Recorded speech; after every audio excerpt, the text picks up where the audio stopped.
मासिक पत्रिका हिंदी डिक्टेशन अंक 5 गति 100 शब्द प्रति minute. Be ready 3, 2, 1 start.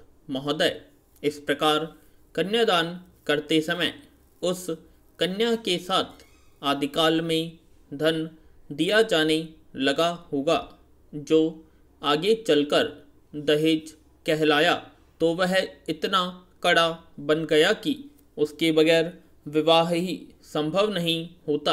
Para, इन विचारों से सामंतवादी लोगों, जो कि उस समय संपन्न एवं धनिक हुआ करते थे तथा राजा और प्रशासन करने वाले ने इसे संपन्नता से प्रतिष्ठा का रूप दे दिया। अतः कन्या के साथ जितना अधिक धन दिया जाता उतनी बड़ी प्रतिष्ठा गिनी जाने लगी। वैसे कई परिवारों में यह स्त्री या कन्या का संपत्ति अथवा धन में हिस्सा एवं अधिकार माना जाता है, जिसे दहेज के रूप में लेकर खुशी खुशी विवाह पश्चात वधू अपने ससुराल पति के घर चली जाती है। अतः कुछ परिवार स्त्री कन्या के हिस्से को देना अपना धर्म समझते थे तथा उऋण हो जाते थे, क्योंकि ऐसी भी मान्यताएं रही है कि स्त्री धन कन्या धन के ऋण को नहीं चुकाने वाला स्वर्ग नहीं पता था। ये सभी मान्यताएं आज भी विद्यमान है तथा कई कन्या के पिता उसके पति के घर में अन्न तक ग्रहण नहीं करते हैं। इस प्रकार दहेज प्रथा पुरातन काल से चली आ रही है, परंतु आजकल के समय में यह देखने में आ रहा है कि इसका रूप बिगड़ गया है तथा सौदेबाजी एवं व्यवसाय का रूप धारण कर लिया है, जिसकी वजह से कहा जाने लगा है कि दूल्हा वर बिकता है। समस्त पृष्ठभूमि, आधार एवं इतिहास को देखते हुए दहेज के निम्नलिखित कारण ही देखने को मिलते हैं कि सर्वप्रथम यह कन्यादान के समय दिया जाने वाला धन रहा है। यह पिता की संपत्ति में से पुत्रों के साथ साथ कन्या का हिस्सा रहा है। तीसरा, परिवार निर्माण करने एवं विवाह के बाद उस कन्या का जीवन घर बसाने हेतु दिया जाने वाला सहयोग, जो कि उसके परिजनों द्वारा नए जीवन के प्रारंभ करने के अवसर पर दिया जाता है। इसलिए हम देखते हैं कि आज भी वर वधू को एक घर बसाने की सभी आवश्यक वस्तुएं प्रदान करते हैं। चौथा, इसे संपन्न एवं राजशाही वर्ग ने संपन्नता एवं प्रतिष्ठा स्वरूप दिया जाने वाला धन बना दिया। इन सभी कारणों से दहेज ने समय के साथ साथ परिवर्तित होते होते कुप्रथा एवं कुरीति का रूप ले लिया। दहेज को विवाह में आवश्यक बंधन नहीं माना जाना चाहिए। युवकों को स्वयं सक्षम होना चाहिए। पैरा, महोदय, भारतीय समाज में स्त्रियों की स्थिति काफ़ी उच्च रही है। उन्हें शक्ति, ज्ञान और संपत्ति का प्रतीक माना गया है। इतना ही नहीं, यहाँ पुरुषों के अभाव में स्त्री को और स्त्री के अभाव में पुरुष को अपूर्ण माना गया है।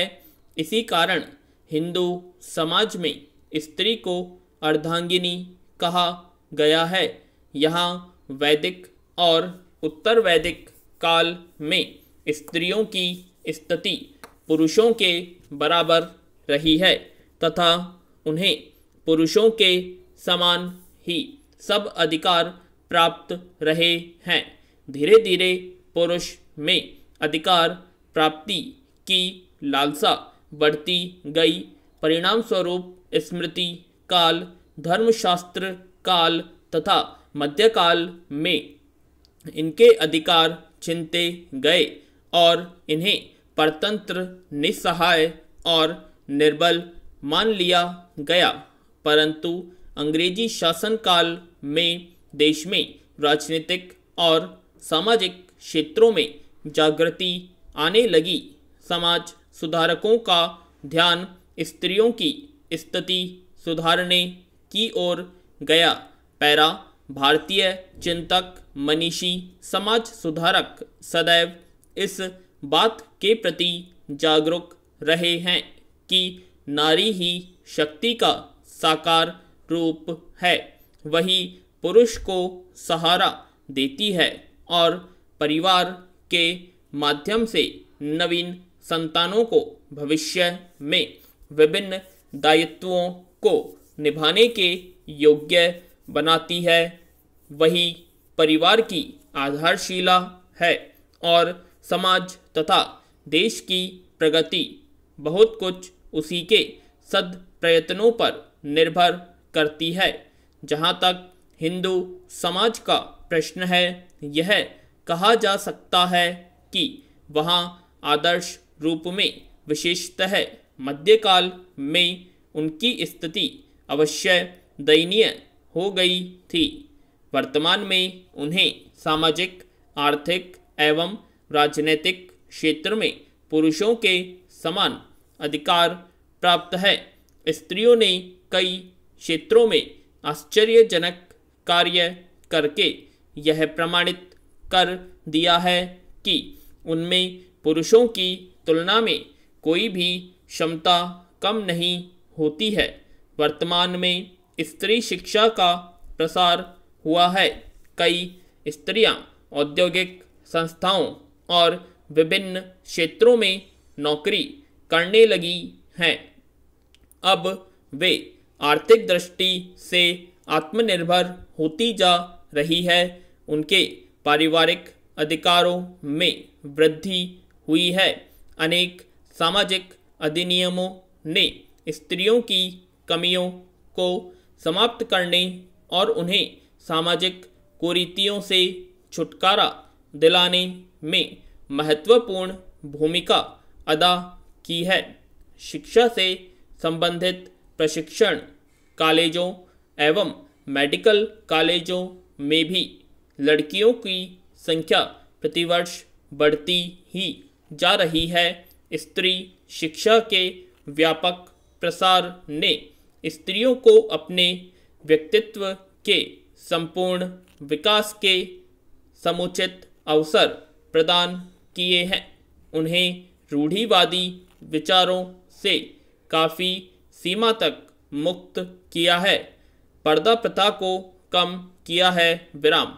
पैरा महोदय, ग्रामीण क्षेत्रों में निवास करने वाली 80% स्त्रियां आर्थिक दृष्टि से कोई न कोई कार्य करती ही रही हैं।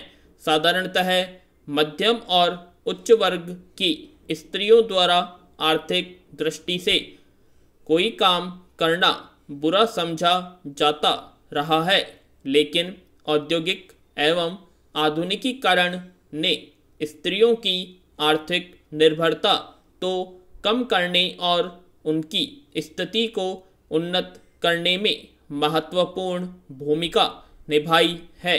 आज अपनी आजीविका स्वयं चलाने वाली स्त्रियों की स्थिति उन स्त्रियों की तुलना में निश्चित रूप से उच्च है जो घर की चारदीवारी में घरेलू कामकाज में लगी हुई हैं। जब स्वतंत्रता प्राप्त की गई तब भारत के राजनीतिक और सामाजिक जीवन में स्त्रियों ने जो स्थान प्राप्त किया उसे देखकर बाहरी दुनिया आश्चर्य में पड़ गई, क्योंकि वह तो यह सोचने की अभ्यस्त थी कि हिंदू स्त्रियां पिछड़ी हुई हैं, अशिक्षित और प्रतिक्रियावादी सामाजिक व्यवस्था में जकड़ी हुई हैं। स्पष्ट है कि पिछले 54 वर्षों में स्त्रियों की राजनीतिक चेतना में काफ़ी वृद्धि हुई है और उनकी स्थिति में सुधार हुआ है। पैरा आजकल कई स्त्रियों के विचारों और दृष्टिकोणों में इतना अधिक परिवर्तन आ चुका है कि अब वे अंतरजातीय विवाह, प्रेम विवाह और विलंब विवाह को अच्छा समझने लगी है। जातीय नियमों और रूढ़ियों के प्रति महिलाओं की उदासीनता बराबर बढ़ रही है। अब वे रूढ़िवादी सामाजिक बंधनों से मुक्त होने के लिए प्रयत्नशील हैं।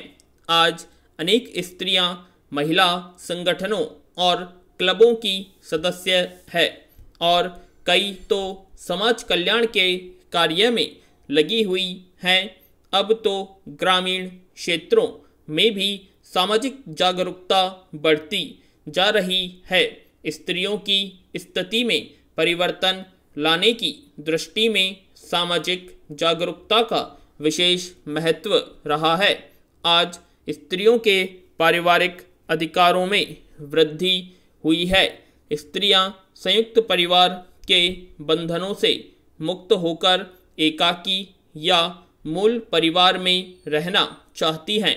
वे मूल परिवार की स्थापना कर स्वतंत्र जीवन व्यतीत करना और पारिवारिक मामलों में महत्वपूर्ण भूमिका निभाना चाहती है।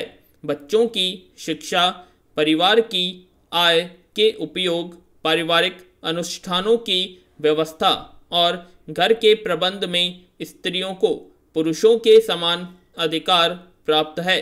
पारिवारिक क्षेत्र में स्त्रियों के बढ़ते हुए अधिकारों और स्वतंत्रता को देखते हुए कुछ लोगों को तो पारिवारिक जीवन के विघटित होने का भय है। आज की बदली हुई परिस्थितियों में स्त्रियों की दासी बनकर नहीं रखा जा सकता।